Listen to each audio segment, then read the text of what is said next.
Hello everyone. In this video, I want to start discussing the topic of classification.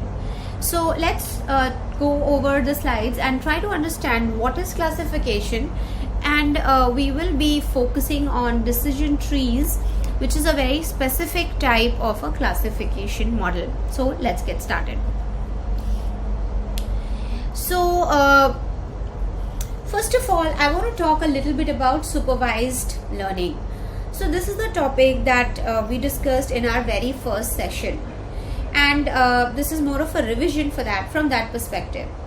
So what we're saying is that in a supervised learning algorithm, we have a training set which has the actual outcome or the target variable that's present in the data. And then the algorithm tries to analyze the training data and produce some kind of a function that can be used to map a new unseen record onto the results of the target variable. So let's try and understand that a bit more. And basically the examples of supervised learning are classification, regression. Regression we've already done. So basically what's given to you is a single instance, a single record, where each and every record has a set of attributes and an outcome. You will be using the attributes to score the outcome. So if I give you a new record which has the attributes in it, you will be able to use your learning from the algorithm to find out the value of the target column. So let's see how this works. So basically the attributes are called explanatory variables, and the outcome is the category or the class variable. In the case of classification specifically, the outcome that we will be focusing on is of categorical type. I'll talk more about this in a bit as well. So given this input data, you will use the learning algorithm such that when you give a new instance, you can score the algorithm on the new instance and you can get the outcome value for the new instance. So this is how supervised learning works, and this is something that you are already familiar with. We have done this in the past as well. So basically this is the definition of classification. Given a set of collection of records, which is a training set, each records contains a set of attributes, and one of the attributes is the class that you want to predict. Then you find a model for class attribute as a function of the value of other attributes. So basically you are finding out the relationship between the target column and the rest of the columns, and that is basically what is classification. And the goal of classification is that when given previously unseen record, you should be able to assign a class to it as accurately as possible. So this is essentially classification.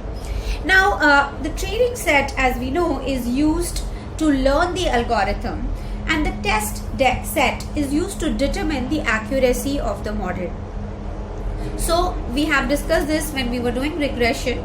So what happens is that you divide the given data set into training and test, and you use the training to develop or build the model, and you use the test set to evaluate the accuracy of a model. So let's take a look at it visually. What we're saying is that there are two parts of this process. The first part is the training part of the process, and the other one is the prediction aspect.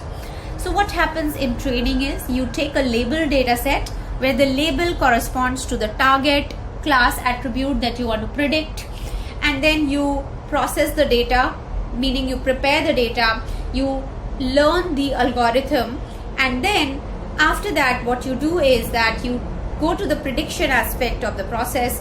When you work with unlabeled or unseen data, which is your test data set, you apply the same data pre-processing on it, and then you don't develop a new model, but rather you just apply the learning of the model that you have learned from the training process, and then you get the result of the class value for the unseen data.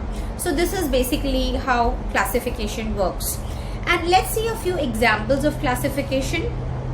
So in medical sciences, a lot of times by looking at the images of a tumor, the experts can classify that as benign or malignant. This is an example of classification. You could look at credit card transactions and you could classify them as legitimate or fraudulent. That's another example of classification. And maybe even in biology, you can classify protein structures based on their their shape and attributes.